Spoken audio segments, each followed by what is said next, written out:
Hey everybody, today is Monday, November 21st, 2022.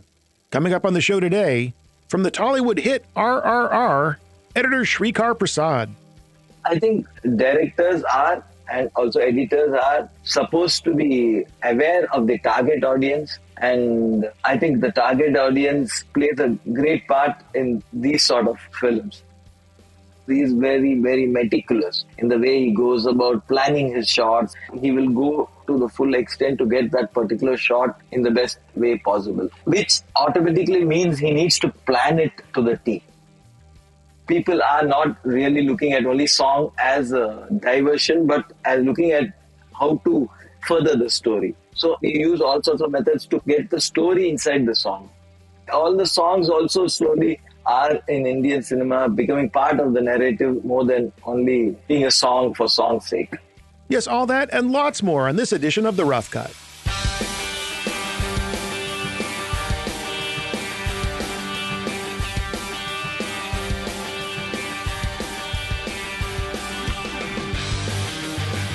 Well, greetings once again, my friends from around the world, and welcome to this thing we call The Rough Cut, a podcast, how novel, about the amazing people who make the TV shows and movies we all love. I'm your host, Matt Fury. You are my guest, whoever you may be, and together we have a big movie to talk about today. It's called RRR. No, it's not a comedy about pirates. It's RRR, as in Rise, Roar, Revolt. It is one of the most expensive Indian films ever made, and at the time I'm recording this, has grossed a little over $175 million worldwide. In fact, it's the fourth highest grossing Indian film of all time and has somewhat quietly become a worldwide phenomenon. Even if you haven't seen it, you've probably heard about it. It's currently available on Netflix, at least in the United States it is, but has also been crushing it in theaters around the world. Bottom line, wherever you live, you probably had or have the chance to see it. But what kind of movie is it? Well, I guess I'd describe it as being both incredibly familiar yet unlike anything you've ever seen. If you like action movies, it's got that. If you like superhero fantasy movies, I would say it has that. If you like buddy comedies, it's got that.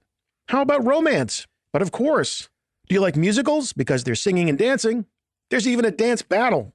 And if you like movies where wild animals are unleashed on oppressive armies in battle, do not worry, my friend, RRR does not disappoint. As far as the story itself, well, it takes place in the 1920s, just like Banshees of Inisherin, which we covered last week. And it centers around two real-life Indian revolutionaries, Rama Rao Jr. and Komaram Bheem, and their friendship and their fight against the British Raj.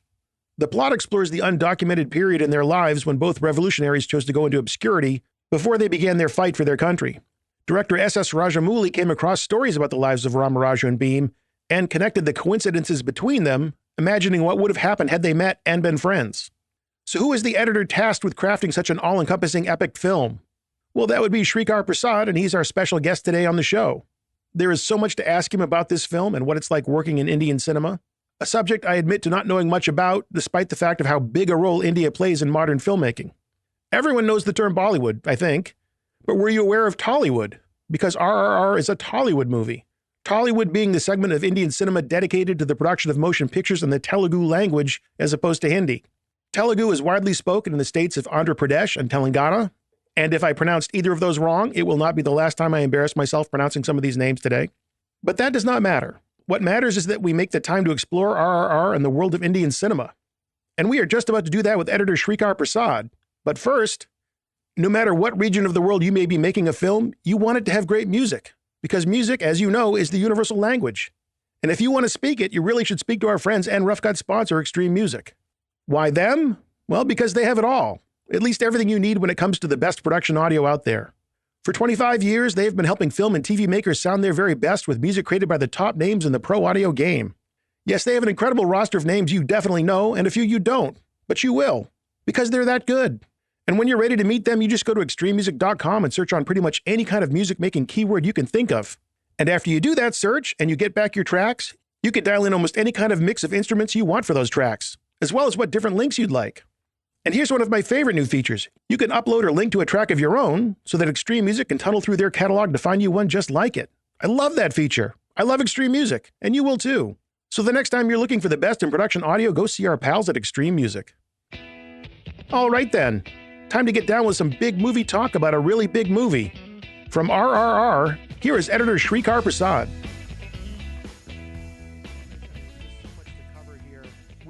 itself, with Indian cinema, with your career. The first thing that really caught me off guard is that RRR is just one of about 15 movies to your name in 2022, which sounds like an incredible pace to be keeping up. So first question is, how long were you working on RRR? About 3 years.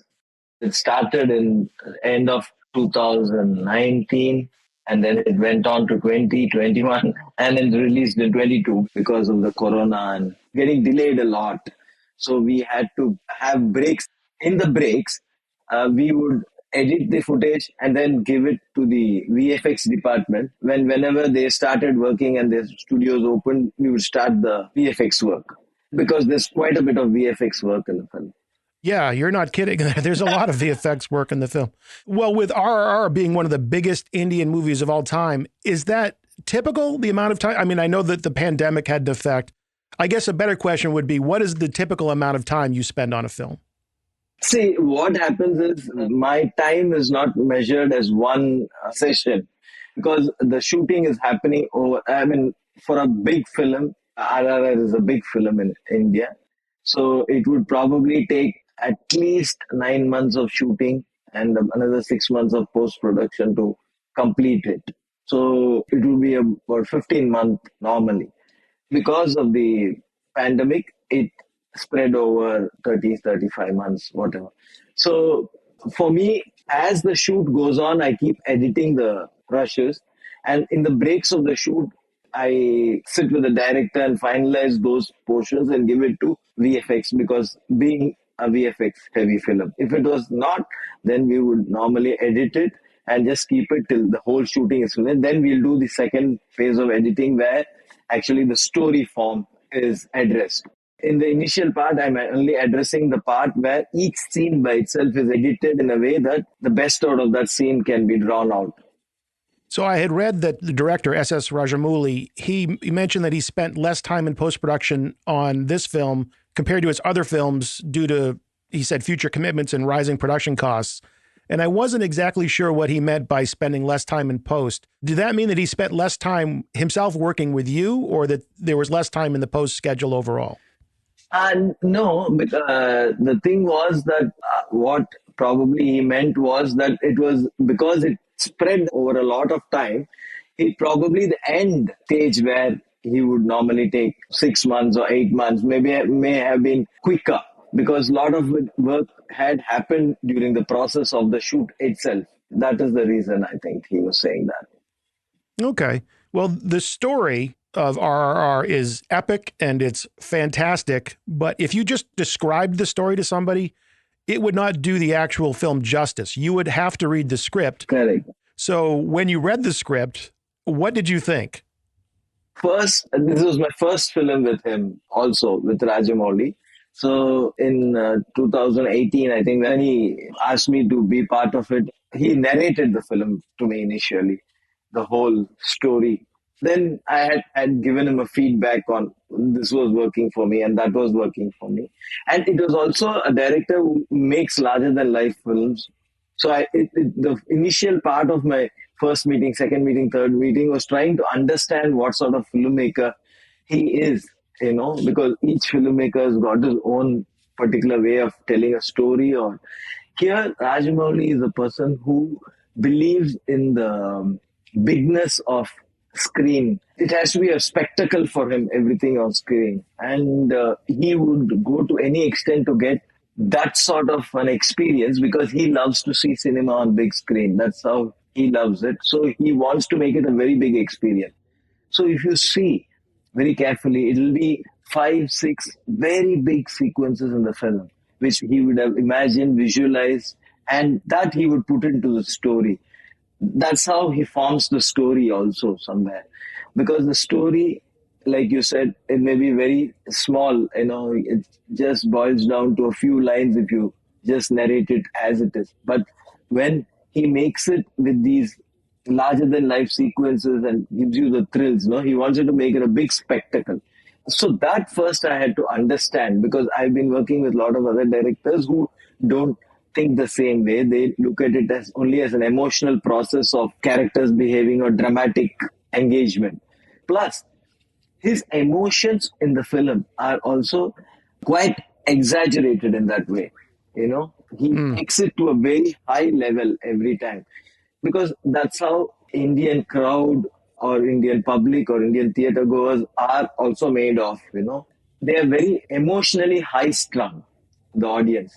So, so he takes it to the level of that height. He always pushes it to the level, and then he gets the audience involved by this sort of filmmaking, which he's been doing it for quite some time and is very effective for the audience. It's definitely a very big, over-the-top kind of movie, and with a lot of big spectacles. Since this is the first time you're working with him, again, I don't know much about the business of cinema in India. Typically, how do you get a job? Do you have an agent, or is it word of mouth? How do you find new jobs? See, I'm not a part of an agent. What happens is I've been in this industry for about 3 decades. And it's basically word of mouth and a certain continuity. See, I am working with a director called Mani Ratnam. He is also a well-known filmmaker in India. So I've been working with him for the past probably 23 years of filmmaking. Like that, we have a continuity of working with certain directors. And also, India has a lot of languages also. I've done about 17 different languages in Indian cinema, including Sri Lankan and something in English. So it's basically you're standing in the industry, you work on different products, different genres, and then you make a name for yourself, and then you get a calling from different directors to work with them as a team. Wow, 17. That's a lot of leg. My head is spinning. Okay. Well, the film is based on 2 real revolutionaries in India's history. Correct. Is it important for you as the editor to learn more about them, or does everybody in India just know the story of these legends pretty intimately already? No, these 2 legends are specific to a region, actually, which is Andhra Pradesh and Telangana, which was one region which has been split into 2 regions sometime. So these characters are from that particular region in south of India. They're not some characters who are familiar to all over India. So having forefathers in one of those states have had quite a bit of knowledge about them. But again, Rajamouli has taken these characters only as a character and not really picturized their life story, but he's fictionalized a period in their life where they could have actually met each other and the story could have happened. So it's mostly fiction. So I had read that Rajamouli sort of drew on a couple of different films as references. One that was mentioned was Inglourious Bastards, and another one was The Motorcycle Diaries. Did he talk about those films with you or any other films as points of reference? No. No, really? Okay. No, because what was happening was we were always discussing this as a proper Indian film. And he may have been inspired, but he never expressed it to us or got us influenced by those particular films in any way. We were looking at telling a story of friendship, which is a very uneasy friendship, because you know at the beginning of the film that they can never be friends because the situation. That's the difference in this film. Usually you know in the midpoint that 2 friends can become enemies. So it was about keeping this friendship alive. These sort of the things we were always discussing, and to see how the story could flow. And I believe in the olden sort of form where story is important. We are not distracting it with gimmicky effects or video effects or anything like that. No, everything is like properly cuts and that sort of thing. No, other than the CG. CG is also only to elevate the sequences and action, other than the animals which were created. So that was the sort of wavelength at which I was trying to work on this film. As real as possible, with all the exaggerations it has, but convey it in a very classical way, not get into any glitzy editing patterns and things like that. I want to revisit a couple of things that you've said already. First, working in 17 different languages, which I don't think I'll ever get over that. But also making a film, you mentioned that the Indian theater going audience appreciates big over the top emotions. Correct. And of course, the film has had a huge impact worldwide. Yes. When you're making a film like this, are you strictly thinking about this is an Indian film for an Indian audience, or are you ever thinking about, well, how will this play in Western countries or in other parts of the world?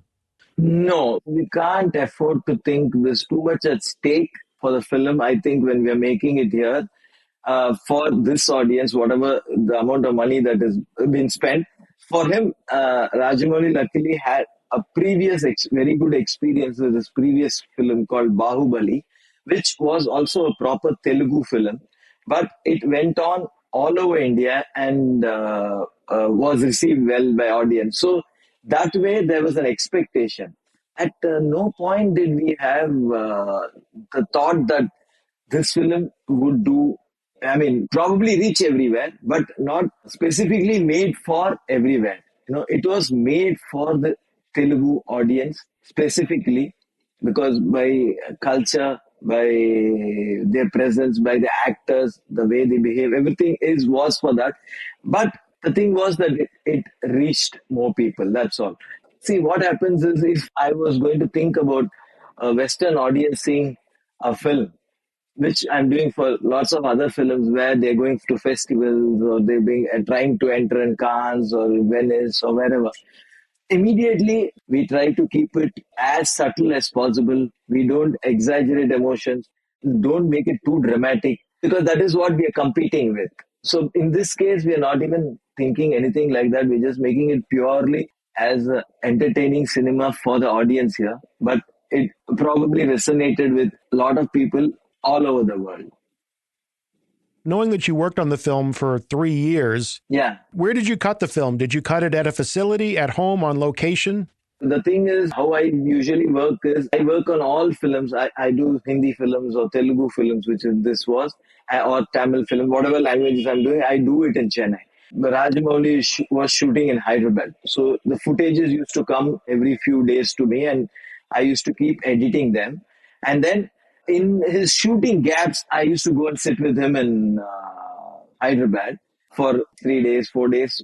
Because the urgency was that, in this film at least, was that every time we finish editing, we had to get it to the VFX department because every sequence had some VFX work to do. So we had to, at the end of each schedule, like if we shot for 20 days and then there was a gap of 10 days, in those, I would have finished editing by the end of another 4-5 days and then 3-4 days would catch up with him and finalize the scene in terms of length so that the costs don't go overboard, so that the CG portions are immediately, I mean, the VFX portions are immediately given to the respective department for them to start the first line of work.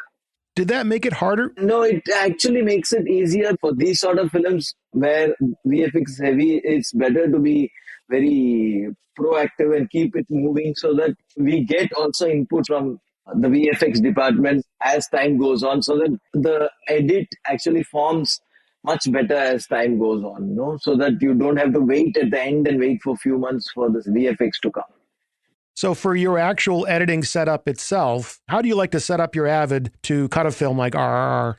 We have typically 2 media composers and we have 40-inch monitors for viewing. We have an iMac which has the software and then we have JBL speakers around. That's how our setup is usually. We have 2 systems.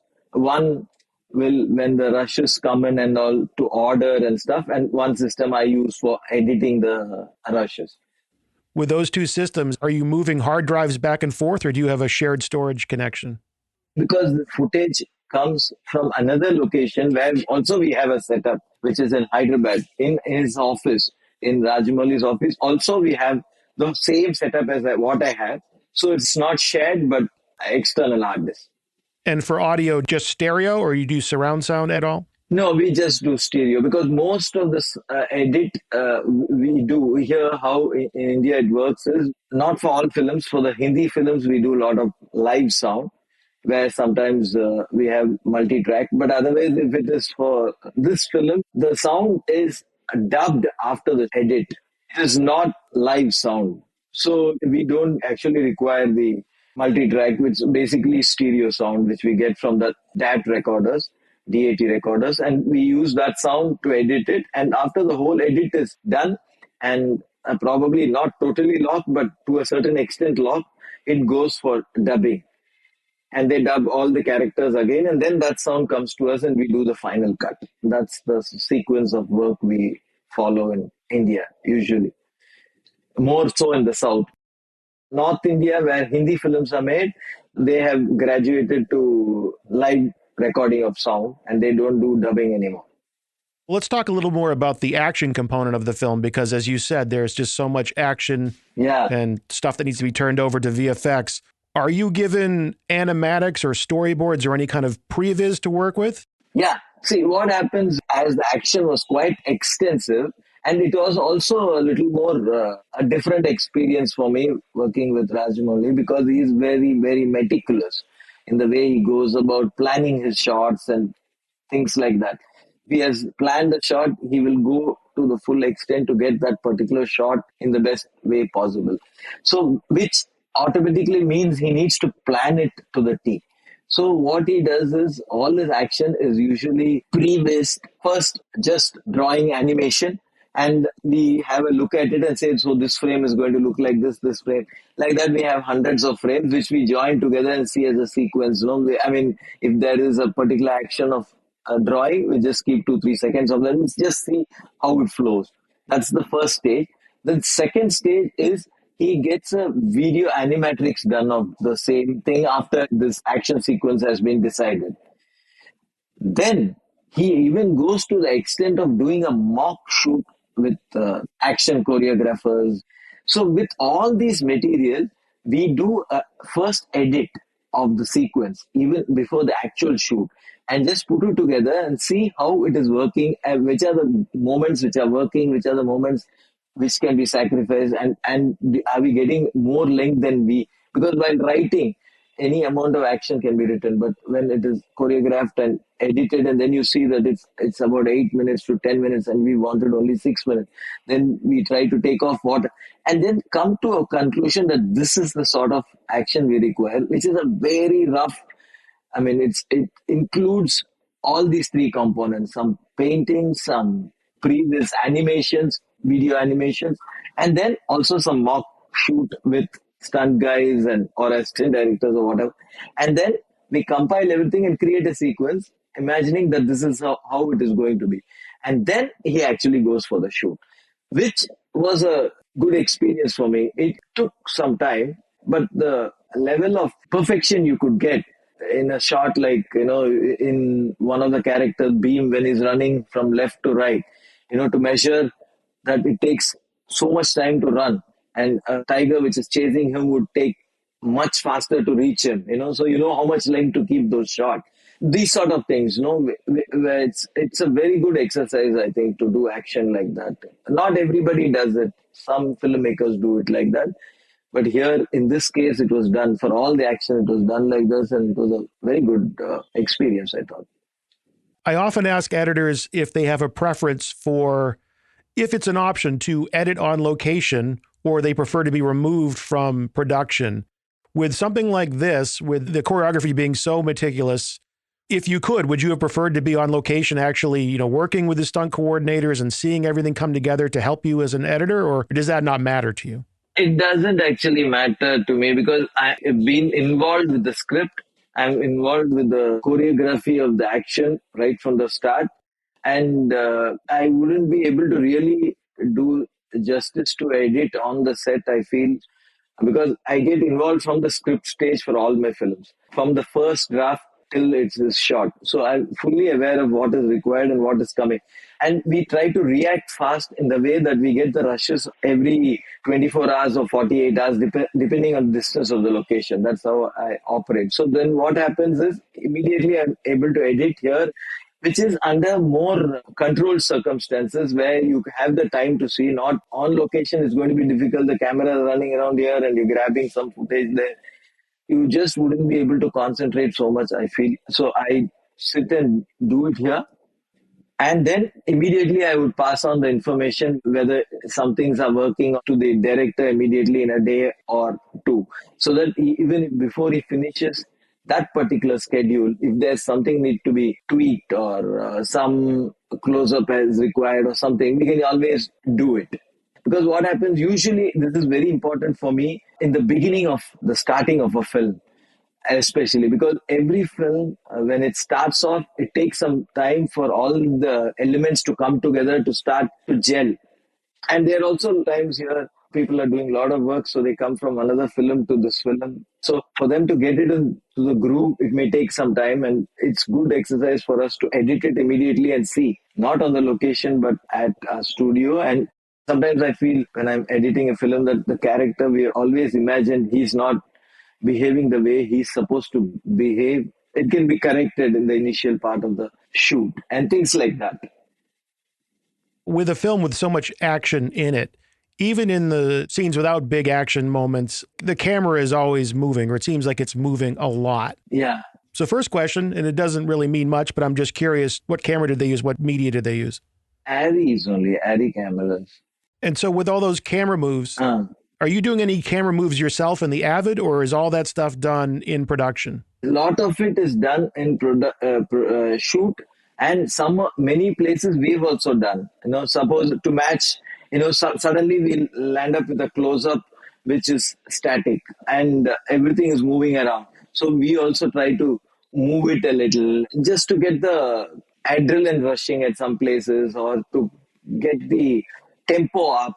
So we've done a lot of movements like that also. And we've also done some places like in suggestions, if we find there are two characters over the shoulder, and if we find one guy's performance is better on one and the other, we've spliced in some moments from 2 takes. So you do some inter-frame editing using Animat? Inter-frame, yeah. Because now that we have the facility, and anyway it's going through, most of it is going through the VFX, it's easy to, and even sometimes for continuity mistakes, one guy would be putting his hand on top of his head, and in the other take he would have been good, but the opposite character wouldn't have been good. So we can always, that sort of thing. And also these frame sizes, sometimes we have a limitation because if it's shot at 4K, then we can go up till about 120, 130%. You can go closer. So with that in mind, we always try to reframe it if there's something we wanted a little closer or a little dramatic. Well, knowing how much VFX work goes on in this film, and hearing you just talk about, well, I do some interframe editing with Animat and Fluid Morph to fix performance or correct things. How much temp visual effects will you do? I mean, there's all kinds of wire removal that I'm sure has to be done in this film. Lots of it. And they also had the additional thing of set extensions where the general's house, everything was extended. It was a half set, but lots of other things were built around it. When you see the midpoint of the film, there's a big action sequence where the whole General Scott's building is shown. A part of it is built, part of it is CG. And also there was quite a bit of animal shoot, which was another tricky thing for us because animals, they were also done in the same process, like first visualized on paper, then they were some animatic. So we had to keep that much space because they were shot, when they were shot blank without any animals. He's jumping out of the thing without any animals. So we had to imagine that X amount of length we had to give it to them and put some rough comped animals on it to know that we put the right amount of length for it to jump from top to bottom and things like that. So it was a sort of, these sort of things were things which were happening side by side with the VFX department as it goes on. So you do one thing and give it to them and they put some comp on it, which is very rough, some drawn animals and stuff like that. So we know exactly this is the geography of the animal jumping, so this much length is required. Then we fine-tune the edit and give it back to them for the final VFX work. When I talk to people about this film and they haven't seen it, I tell them that it's got everything. Like no matter what kind of movie you like, it has something of that in this film, including a dance number and a dance battle. It's one thing to cut a big action sequence with an exploding train, but I think a dance number is pretty complicated to cut as well. And I'd just like to hear about the challenge of cutting that component. Yeah, that was, for us, for the place he's making it, Rajamouli has taken 2 big stars from the Telugu industry. So each of them has huge number of followers. Here, there's a great fan following for the stars. The thing is that when two people are doing, they always be compared to, who's doing better and stuff. So this was like a competition. He had to have sort of a competition between the two, and then it had to be at a terrific pace, so that really they did a good job on it.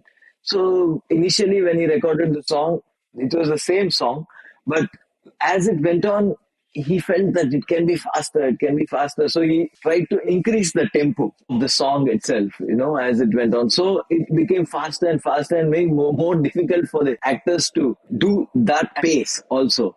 And one peculiar thing was that, suppose the song was 4 minutes. When we edit it, there is a lot of story inside also, for which the song had not initially accounted for when he was shooting, because he wanted to have the emotion of these two putting down the bad guy or the British guy.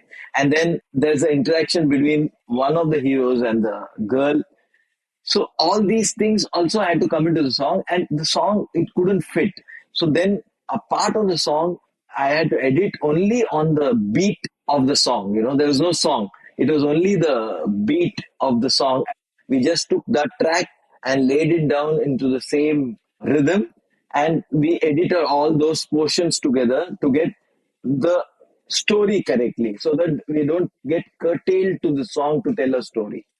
Because the song already had enough of dance and this and that, and then there was also a story, and then there was a climax in which both compete with each other, and then on the competing also, then one sacrifices for the other because he thinks the girl is feeling bad. So when this was composed, the song, actually we ran out of the song and there was much more drama. So then we decided, okay, for this drama, we just needed the pace of the beat, and then it could be later recorded on it. So initially, first song, till wherever song lasted, we cut the song, and then I had to cut the whole rest of the portion on only the rhythm. And on that, we cut the whole rest of the portion, and then he created music. The music director created music for it. So that was a different sort of experience. Although cutting songs is a very common thing for us in lots of films. But now, some time back, maybe 10 years, 15 years down, it was like song used to be just a diversion. It used to just come in Indian cinema as a diversion, as a song. It would have a lead to the song, but it will not be any story flowing in that particular 4 minutes. It would be an expression of exhilaration and trying to exhilarate the audience. That much only would happen. But later, as time passed, now song has become a part of the storytelling also, and people are not really looking at only song as a diversion, but as looking at how to further the story. So we use all sorts of methods to get the story inside the song. Well, that's really interesting to hear you say that about how the songs in these films have evolved to be more part of the story. Yeah. Because something that I noticed, because I'm watching the film with subtitles on, and when you get to those songs, you actually see that the lyrics of the songs, it's like a Greek chorus. It's explaining to you where these characters are at. And as you said, it's part of telling the story. Correct. And if you don't have those subtitles on, as an English speaker, you have no idea that song is playing an important component. Yeah. So even in this film, it had a little drama of competition and being rejected by the British. All that story was also added, not like just a takeoff into a La La Land and one song and then come back. It's not like that, but it's like it has these layers of friendship and how unusual this friendship is, because at any moment it's going to break. That was what the song was indicating. This is a very crazy friendship which is going to break at any point. When will it break? That is the sort of tone of the song. So the visuals, everything was conceived like that, so that they're bonding as friends, but always, there's going to be a rift and they're going to split. So all the songs also slowly are in Indian cinema becoming part of the narrative more than only being a song for song's sake. Well, you mentioned having two big stars, each with their own big following in India. Yes. And the importance of balancing them. Are you careful that you're giving each of them about the same amount of screen time? And are you doing things like color coding their scenes so that you can just look at the timeline and see how much of each actor is in the film? Yeah, maybe not exactly color coding, but we do have. When we see the film, no, if you see this particular film, it is not about equal space in a constant manner, but if it's equal space in the first part of the film, it's more tilted towards Beam, played by NTR Jr., and second part is tilted toward Ram Charan, who's Ram. So, it's like that, but it's balanced like that, because that is always there in the mind of the director. I think directors are, and also editors are, supposed to be aware of the target audience. And I think the target audience plays a great part in these sort of films. And if there was another film which was going to be very art house or something like that, then the target audience totally varies. So we look at it much differently, and here we may need to build up the emotions much more by having cuts 2 times, 3 times. While in an art house film, we wouldn't be doing that. We would be going with one subtle expression. So it's basically, I think it's very interactive for us because we look at the target audience and we try to deliver it to them also. This film, everything is overdubbed. Yes. And that in recent years, Indian cinema is shifting more towards doing production audio and recording on set. Yes. I had read that the lead actors dubbed their portions of the film from their homes, which I thought was pretty interesting. What were they recording on, and how did they get that audio to you? And did you have to fight with it to get it to sound good? No, it was good because they had the right equipment, They had a Pro Tools equipment and they had all the best mics with them, and they had soundproofed their places, and it was done correctly, so that there was no problem in the post, the sound had come out well. The periods where we had these lockdowns and pandemics, this sort of process was going on. The other times they would come to studios and the sound recorder did manage to match all the sounds together. And they had to do a number of languages also, because it was not released in one language, but it was released at least in 5 languages. Wow, they had Pro Tools at home. Well, tell them I said thank you.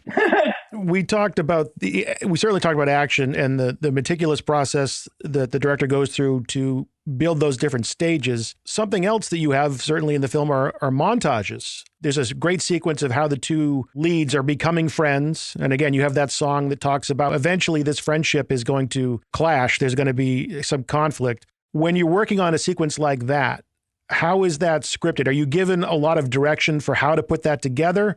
Or are you left to take all these different elements and just find a way of making it work? See, what happens is, because it's a montage, it has no fixed screenplay other than certain things, in between. Like there was where there's a barbed wire being shown in the middle and both of them are walking in the sides.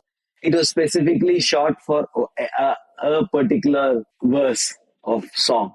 So we know it has to come there. The rest of the things are a series of montages which create the friendship. And so it can come in any order. It is not like fixed order. So we had to work a way where it looks interesting. See, the song itself is juxtaposition of music and visual. So what looks good on the music is what takes precedence first, because it should give you a high when you see that visual on that particular music. If you see there's one chorus in that, whenever it comes, they're running on the tracks and all that. It gives you a high that two people are running and this particular music. So like that, we compose that and we get it approved by the director, and then it goes to the next stage. Something we talk about a lot is aligning the audience with characters. And here you have two characters, Bheem and Ram, and we know a lot about one and not much about the other. Correct. And so Ram is in disguise as a police officer working with the British Raj. So we know that he's in disguise, but still he plays his role well. Like he has a scene where he's torturing Bheem's brother and asking, where is Bheem? Correct. And you don't give us Ram's backstory until later in the film. You sort of give it out piece by piece. Correct. so that we know that there's a reason why he's acting like this. Yeah. But it's very hard for the audience to relate to him and to care about him because he's torturing Bheem and his brother. Yeah, but the whole thing was initially we had put a lot of thought into this because see if we had opened him out, then there is no action and reaction. No, it becomes both are fighting for the same cause. So then there is no drama at all in the film. We thought, if he was also shown as a fighting for the Indians and this guy is also fighting, but both are fighting for the same thing. So there cannot be a conflict between these two characters. The whole idea was to get a friendship and a conflict. But then we realized, like you said, as the film went on and it looked one-sided, that he had more negative shades and we were never able to empathize with him, in the beginning part. Then we started this method of using these small flash cuts of something happening from the past and then him at the end of a disappointment going and hitting the boxing ring. So he's frustrated about something, you don't know what it is, but it keeps you just guessing a little bit till you come and show that, because we had firmly believed that we have shown both the things, both the characters. If we had opened out in the beginning itself, it would have had less drama, because then both are fighting on the same side and there's no drama between these two characters at all.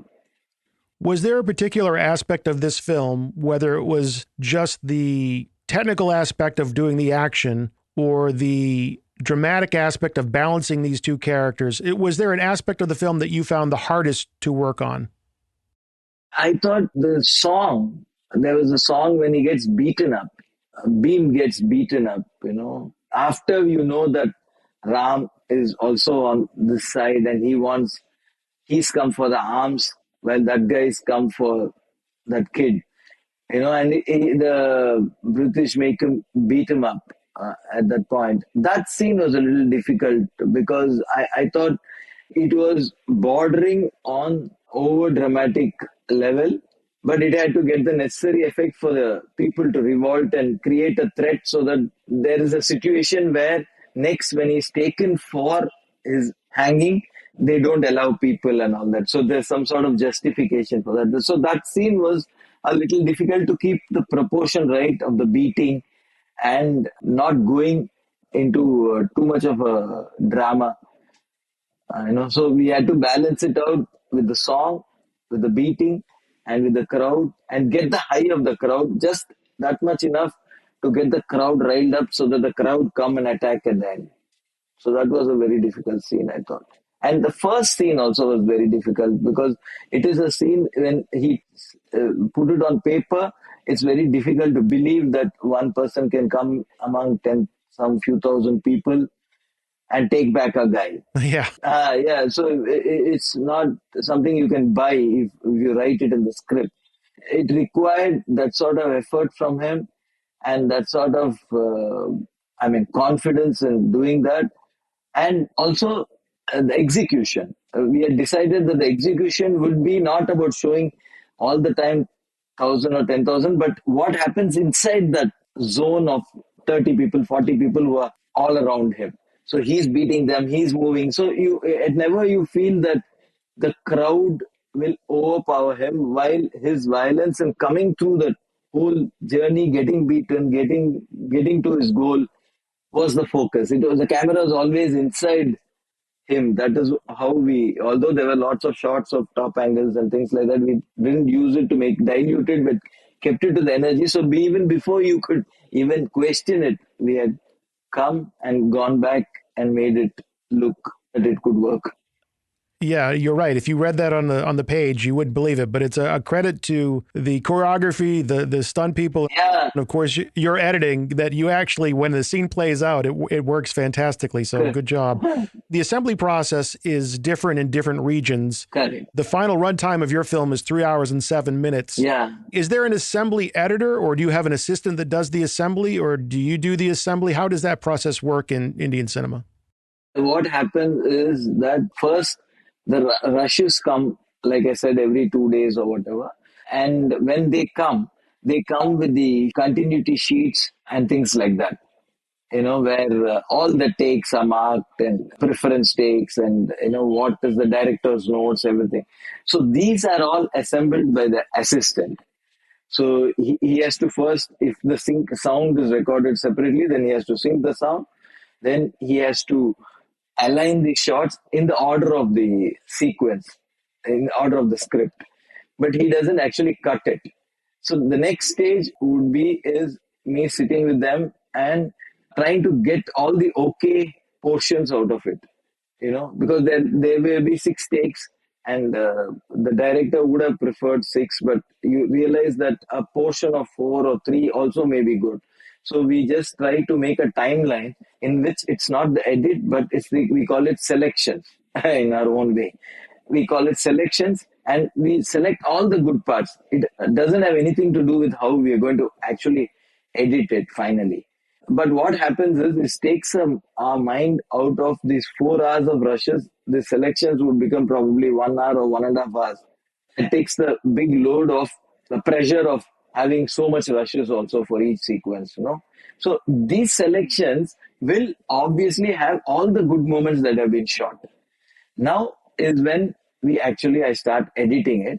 And then according to the performances, I try to construct the scene in such a way that the performance, of course, keeping in mind how to start and how to end, but to make sure that all the good moments, nuances, good performances, all of them fit into the edit. That will be the first step we try to do. But then we would land up in some sort of problems, like there could not be a continuity in one thing which would match with the next shot. So we probably have to go back to the rushes and see if there's another small portion of that same, another take which matches. These things happen, but basically it is about, for me, editing is about getting the right performances into the film and avoiding the bad performances, I feel. So I thought it'd be appropriate to end our discussion with probably the last thing in the film, and that was the credits. And the reason why the credits surprised me is for a film with so much music and dance numbers, when the credits roll, it's completely silent. Is that typical for Indian films, or is that a choice that you made specifically for RRR to just have complete silence while the end credits roll?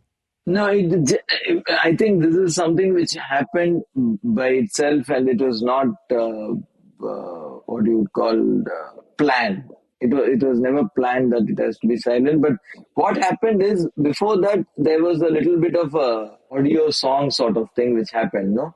After they all meet and everything, it goes into a little bit of a frenzy of audio.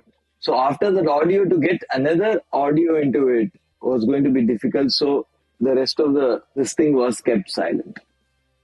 Well, I asked you about aligning the audience with one character or another. As an editor, you want to see these people come to life. You want them to be real to you to tell this story. Okay, yeah. So I have to ask you, Sreekar, are you a Bheem fan or a Ram fan? Which team are you on?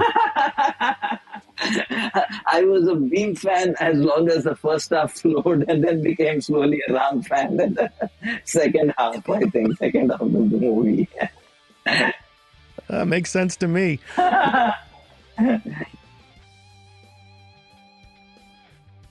Well, how about that for an adventure in education in Indian cinema, Tollywood style? I think an exploration on this topic was long overdue, and I am thrilled that RRR was the film that gave us the reason to finally do it. And what a treat to meet and talk with Sreekar. I really enjoyed talking to him, I learned a lot, and I hope you did too. Thank you, Sreekar, and best of luck on the 12 films you're probably cutting this month. No matter how many movies you may be cutting, each one will be easier to do and more fun to cut if you have great editing tools. I think Avid Media Composer is pretty great, and I bet if you gave it a try, you would too.